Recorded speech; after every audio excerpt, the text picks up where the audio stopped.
Hi friends, SR లవ్స్కి welcome. ఈరోజు వంట ఏంటంటే సింపుల్ రెసిపీ. ఇది కూడా క్యాబేజీ కోడిగుడ్డు కర్రీ. అంటే మరీ కర్రీలా ఉండదు, కొంచెం గుత్తగా ఉంటుంది.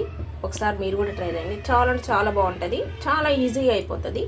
చూద్దాం రండి ఏమేమి కావాలో.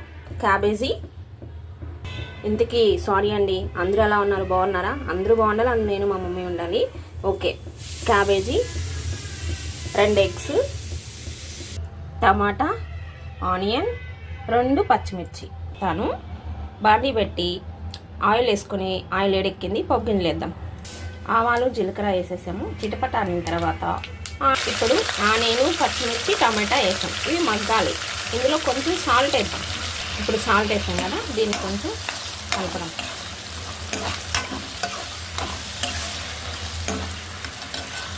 ఇప్పుడు మనం క్యాబేజ్ వేసేసాం. ఇప్పుడు దీన్ని కలిపి కొంచెం సేపు మగ్గబెట్టాలి, బాగా దగ్గర. ఇది ఇలా మగ్గాలి బాగా. ఇందులో కొంచెం ఉప్పు వేసాం కదా, ఇప్పుడు కొంచెం ఉప్పు వేసాం. ఇప్పుడు పసుపు, ధనియాల పొడి, కారం వేసుకున్నాం. ఇప్పుడు కొంచెం వాటర్ పోసుకున్నాం. మనం 2 ఎగ్స్ ఇందులో పగలగొట్టి వేసుకున్నాం. ఇప్పుడు దీన్ని కలపాలి. అంతే, అయిపోయింది కోడిగుడ్డు క్యాబేజీ ఫ్రై. చూసారు కదా ఫ్రెండ్స్, మీకు నచ్చినట్టయితే లైక్ చేయండి, షేర్ చేయండి, సబ్స్క్రైబ్ చేయండి ఫ్రెండ్స్. చూడండి ఫ్రెండ్స్, ఓకేనా?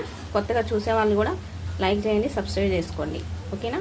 మీకు నచ్చినట్టయితే మాకు కామెంట్ బాక్స్లో పెట్టండి, ఓకేనా? క్యాబేజీ కోడిగుడ్డు ఫ్రై. బాయ్.